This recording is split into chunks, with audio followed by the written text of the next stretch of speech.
حدیث شریف میں ہے، رسول اللہ صلی اللہ علیہ وآلہ وسلم نے فرمایا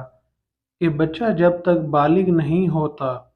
اس کے نیک عمل اس کے والد یا والدین کے حساب میں لکھے جاتے ہیں،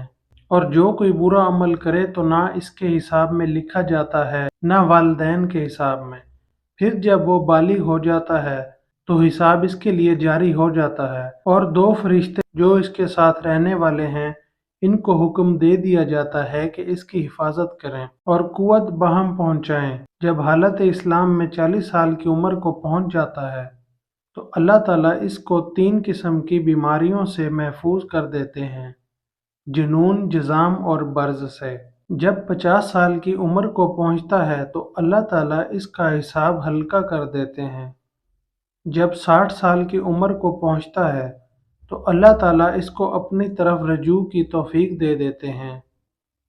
جب 70 سال کی عمر کو پہنچتا ہے تو سب آسمان والے اس سے محبت کرنے لگتے ہیں،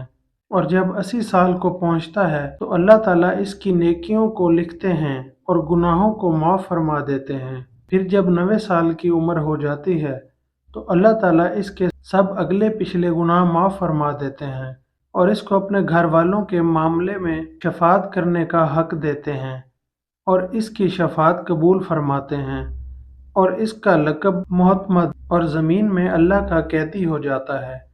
کیونکہ اس عمر میں پہنچ کر عوامہ انسان کی قوت ختم ہو جاتی ہے، کسی چیز میں لذت نہیں رہتی، قیدی کی طرح عمر گزارتا ہے، اور جب انتہائی عمر کو پہنچ جاتا ہے تو اس کے وہ تمام نیک عمل نامہ اعمال میں برابر لکھے جاتے ہیں جو وہ اپنی صحت و قوت کے زمانے میں کیا کرتا تھا، اور اگر اس سے کوئی گناہ ہو جاتا ہے تو وہ لکھا نہیں جاتا۔